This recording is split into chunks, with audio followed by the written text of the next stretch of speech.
You can't even do household chores, so we might as well get a divorce. And you better give me your assets too, James said with a smirk as he walked into the hospital room. I was hooked up too many machines, but that didn't stop him.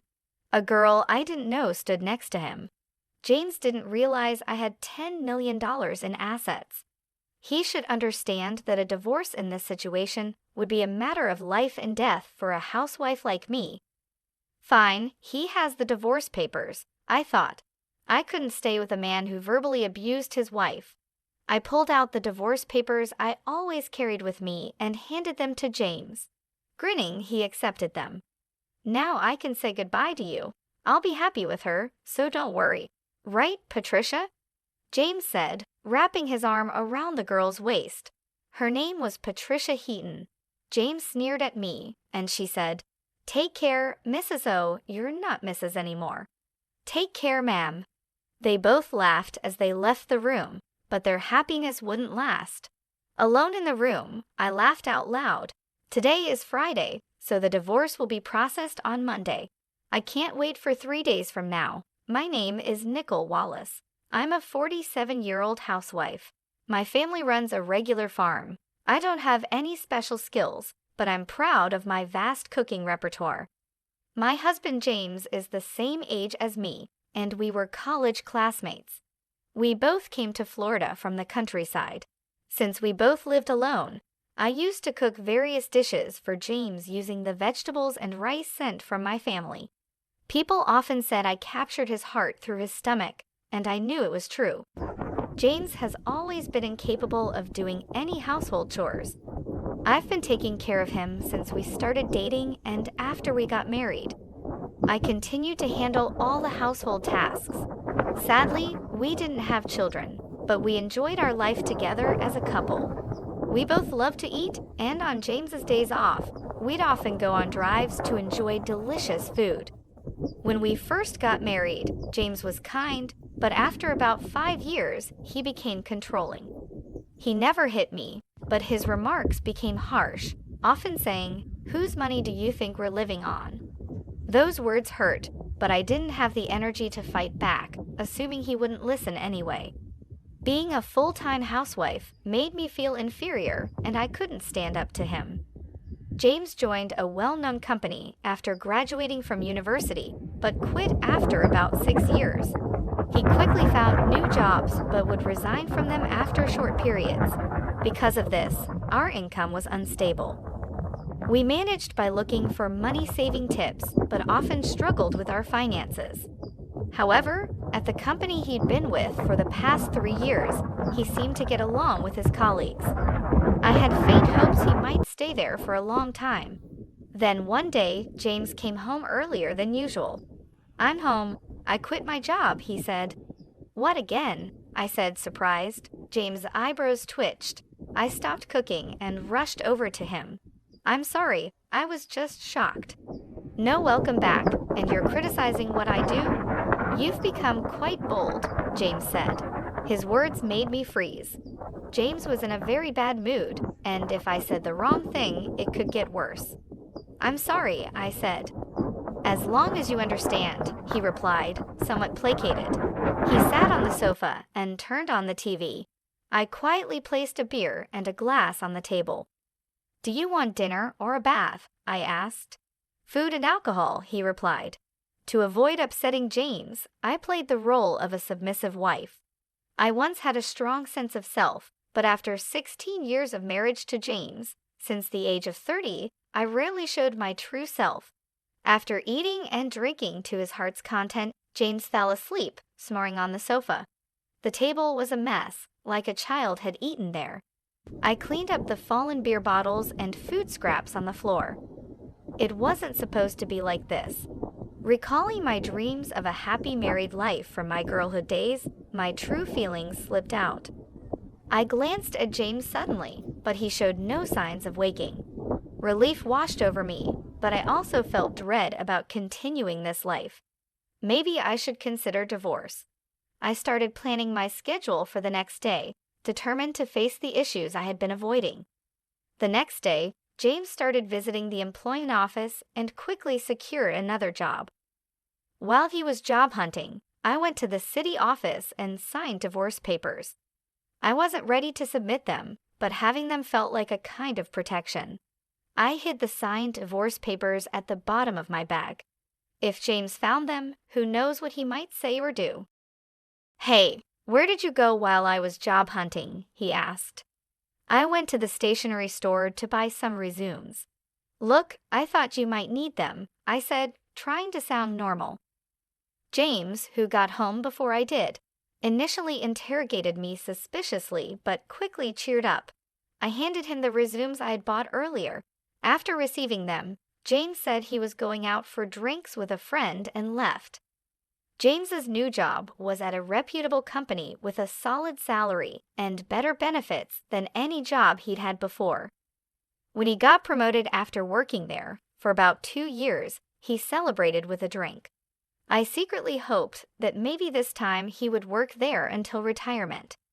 James's department seemed to be in sales, and he started to leave home more frequently for evening events. I enjoyed my brief moments of freedom and gathered energy to greet James with a smile when he returned. One day, I received a call from my mother. After a long time, hearing her excited story took me by surprise. $10 million? I asked, stunned. "Yes, 10 million. You know the mountains and lands we owned?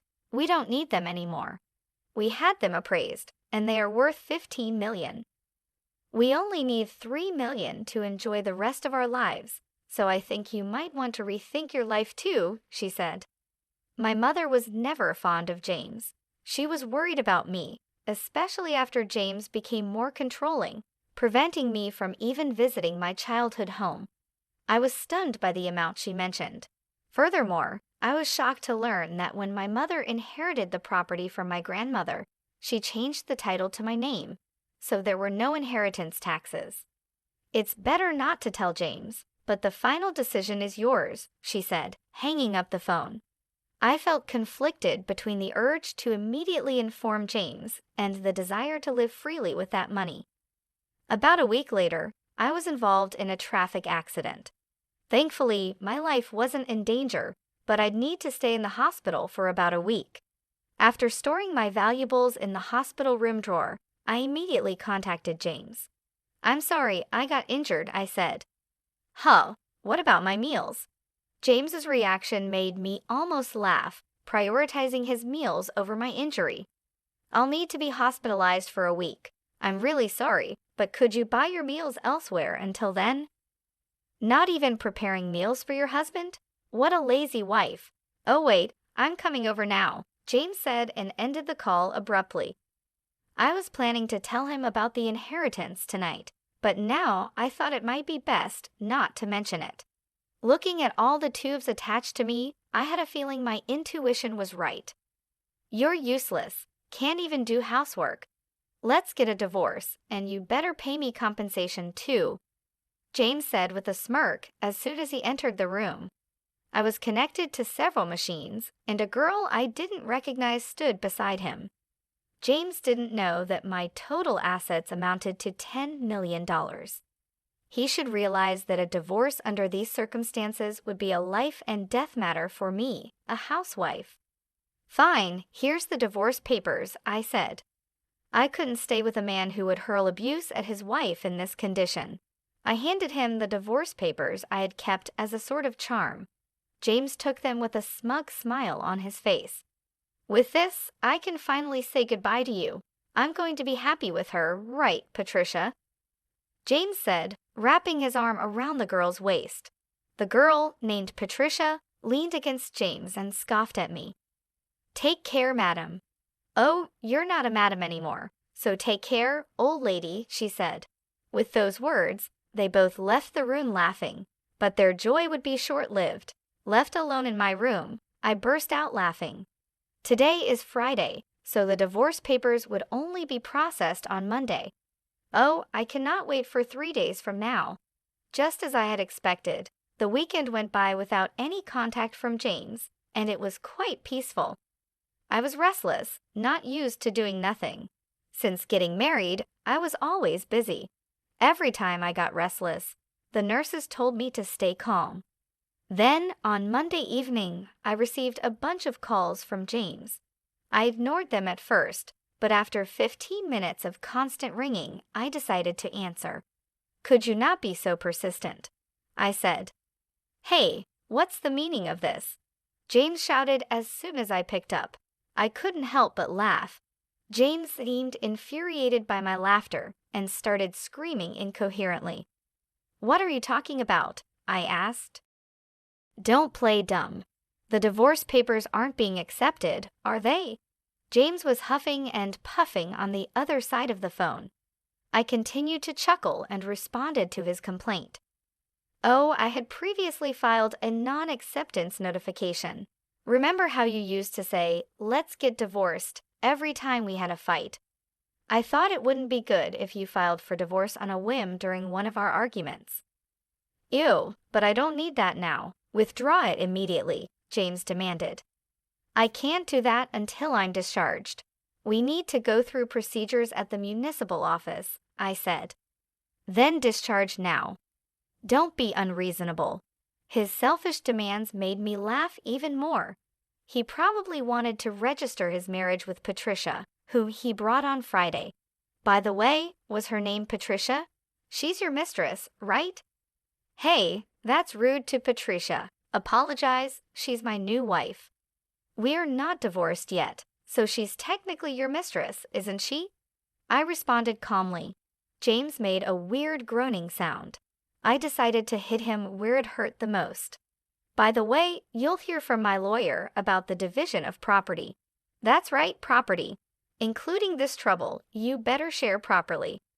I'm not sure why he misunderstood, but James suddenly sounded in high spirits. After all, the responsible party has to pay the compensation. I had always done my household chores diligently, and of course, I had never cheated on him. It's clear as day that James is the responsible party. "What are you misunderstanding? You're the one who has to give me the assets," James responded, genuinely confused. He likely believed that by not taking care of him while I was hospitalized, I would truly be at fault. Even in my parents' time, one wouldn't be deemed at fault for such a reason. I bitterly thought this as I listened to his rant. I explained to him patiently. "What fault of mine are you talking about?" "Just so you know, not being able to do housework because I'm in the hospital doesn't make me at fault. You've abandoned taking care of me.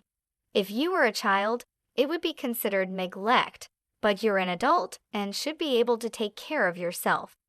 That's why it doesn't make me at fault." "If I say you're at fault, then you're at fault," James insisted. Even a judge would be shocked by his baffling logic. I pictured myself facepalming. Did he really think such childish reasoning would work? Don't you know what's legally defined as grounds for fault?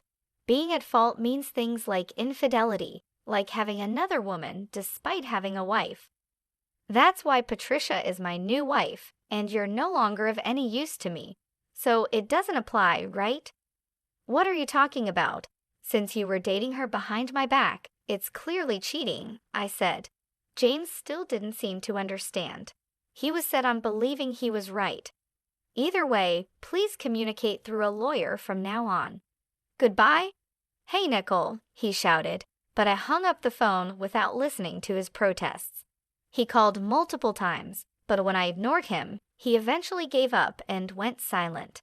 I was relieved, but the next day, another headache-inducing event occurred. Feeling frustrated by the non-stop ringing from 9 in the morning, I pressed the call button. On the other end, James was complaining at me like a machine gun. At first, I wasn't sure what he was saying, but piecing it together, it seemed he was complaining about not being able to withdraw money from a bank account. If it's a joint account, James should be able to withdraw without any issue. But if not, I recalled the bank cards and passbooks I had left at home and asked, "Were you trying to take money from my account by any chance?" "Exactly. You're still in the hospital, and I was going to take the money into account, but the card won't work." James rumbled on with his unreasonable argument. It seemed he didn't understand what I said yesterday. When I was scheduled to be hospitalized for a week, I had called the bank and requested they prevent withdrawals until I was discharged. I could handle it personally after being discharged. It was to prevent James, who was reckless with money, from depleting my savings while I was in the hospital. My decision was proven right. It's unthinkable to try to withdraw money from the account of an ex-wife you've divorced. However, James didn't see anything wrong with it and asked me to make a withdrawal immediately. What are you talking about? We are practically strangers now. Why would I do as you say? I replied. You and my life haven't changed even if we're getting divorced. Act like a proper wife and listen to me, James insisted. We are not legally divorced yet, but we are already strangers. Got it? Unfortunately, I don't have money to give to strangers, I said. James was shocked since I had never resisted him this much before, but he quickly became assertive again. Just do as I say. Send the money now.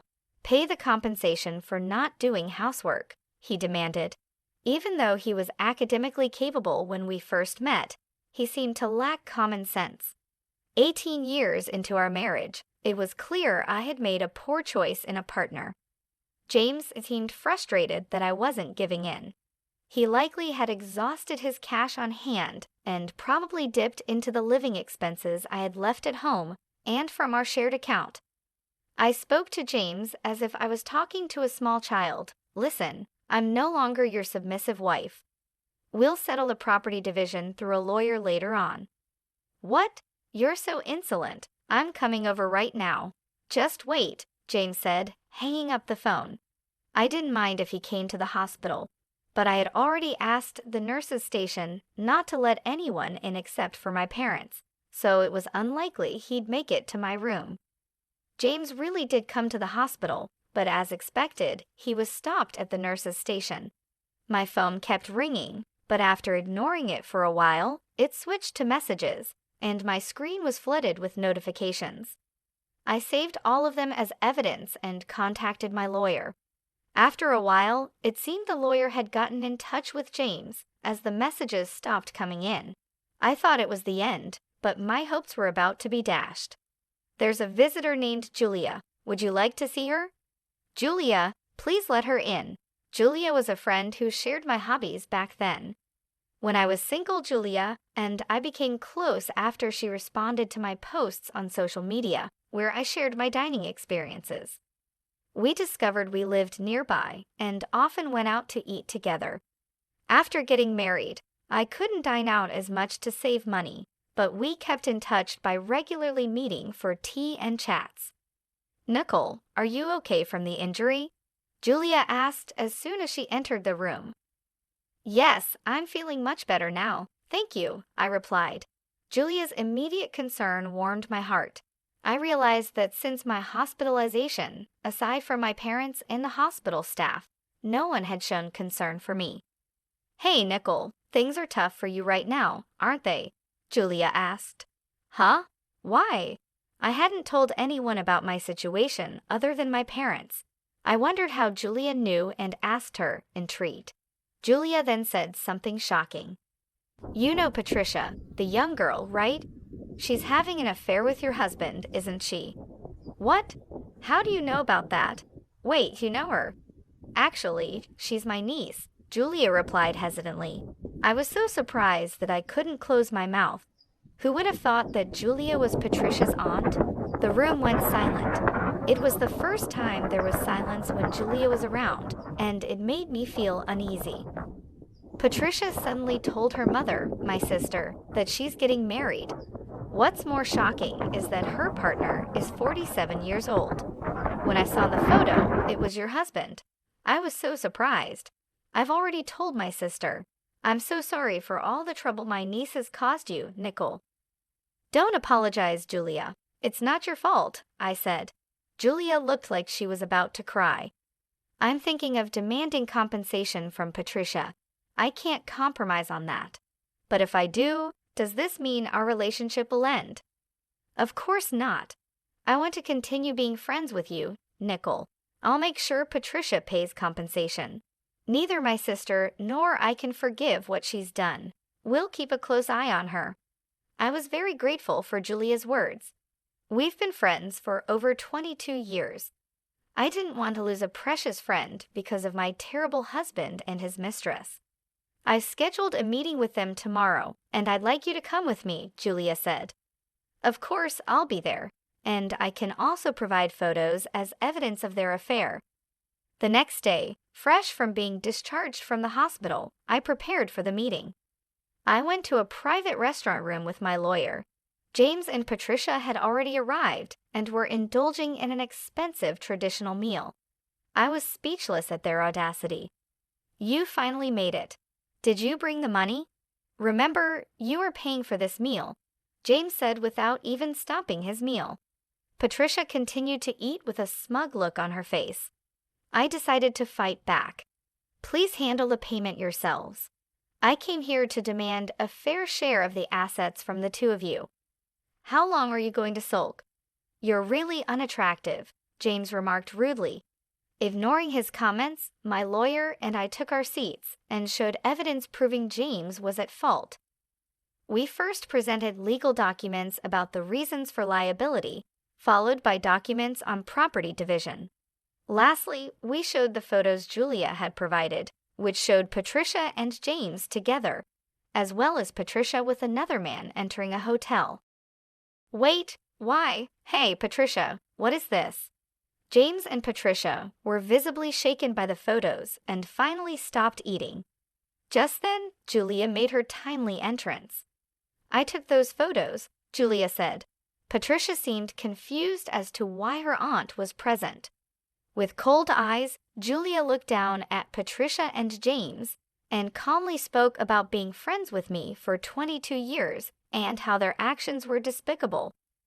Patricia, you mentioned that the baby you're carrying is his, but given your actions, who knows who the father is?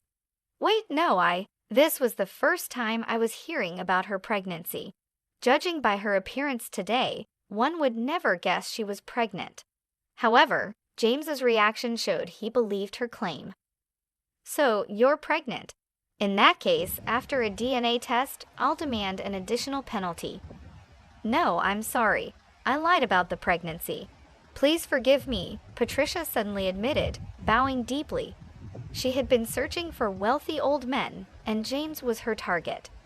He bought her designer goods and promised her a life where she wouldn't have to work and could do as she pleased. She believed she could be a housewife and occasionally have flings with men of her choice. She had once lied about being pregnant because James showed no signs of wanting to divorce. James froze with his mouth agape when he heard this. I'm truly sorry, but I can't give you anything.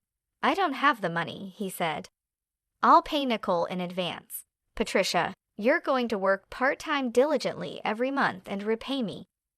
You won't have any free time until you've paid me back in full, Julia said firmly. Oh no, Patricia looked disheartened.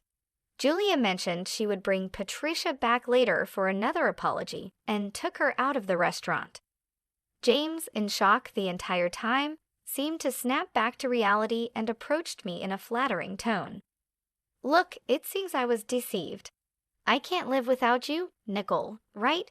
We still have the divorce papers here. Can we start over? You've always been a housewife, so you can't possibly work now, can you? He pleaded. I listened to James's pleas with a cold gaze, none of which moved me. I waited for him to finish before answering with a smile. I can live just fine without you. I'll be taking the divorce papers and filing them shortly. Also, I never mentioned this, but my personal net worth is currently around $10 million, so I can live comfortably without working for the rest of my life. Rest assured. 10 million? Why did you keep such a fortune a secret? James asked, shocked. I was about to tell you when you started making a fuss about divorce. This money is my personal inheritance, so it doesn't count towards marital assets. It has nothing to do with you, I replied. James looked at me with utter despair. My lawyer quickly produced some documents and a pen for James to sign. The lawyer and I then left and immediately filed for divorce, ending our almost 22-year marriage. Later, Patricia transferred some money to my account. According to Julia, upon learning of this incident, Patricia's mother was furious. She made Patricia take a leave from university and work nonstop at a relative's inn until she paid the compensation. James, on the other hand, was disowned by his in-laws after they learned about the divorce. He was told he wouldn't receive any assistance, so he reluctantly took out a loan and paid me in one lump sum. Furthermore, it was revealed that he had been with Patricia at a hotel during work hours. He was fired from his job and is now juggling multiple construction jobs to repay his debts. As for me, even after receiving such a large sum, I didn't know what to spend it on, so I donated half to charity. I then moved to the countryside with the remaining money and am now enjoying a luxurious single life. I've continued my friendship with Julia. On our days off, we go on food tours and short trips. We both plan to stay single, so I suggested maybe we should share a room. Initially hesitant, Julia agreed when I mentioned we could share deliveries and she could join my meals. Moving preparations started the following week. As I packed up my old life, I felt a sense of excitement and anticipation for the new chapter ahead. The thought of living true to myself, free from the chains of a toxic marriage, filled me with joy. Julia and I found a beautiful house in the countryside. It was spacious and surrounded by lush greenery. We both loved the tranquility it offered, a stark contrast to the chaos and stress of city life. We set up a cozy living space, complete with a kitchen where we could continue our culinary adventures. As we settled into our new home, our days were filled with laughter and good food. We explored local markets, tried new recipes, and even started a small vegetable garden. The simplicity of our routine brought immense satisfaction. Julia and I grew even closer, sharing not just our home, but also our dreams and plans for the future. Despite the hardships I faced, I realized that my life had taken a turn for the better. The toxic relationship with James was a thing of the past, and I had found a true friend in Julia. Together, we built a life filled with love, respect, and mutual support. One sunny afternoon, as Julia and I enjoyed a picnic in our garden, I reflected on my journey. I had gone from feeling trapped and undervalued to experiencing freedom and contentment. I had discovered strength I didn't know I possessed, and learned the importance of standing up for myself. The lessons I learned during my marriage and the subsequent divorce were invaluable. They taught me resilience and the importance of self-worth. I realized that happiness comes from within, and that surrounding yourself with supportive people makes all the difference. Julia and I often talked about our future plans.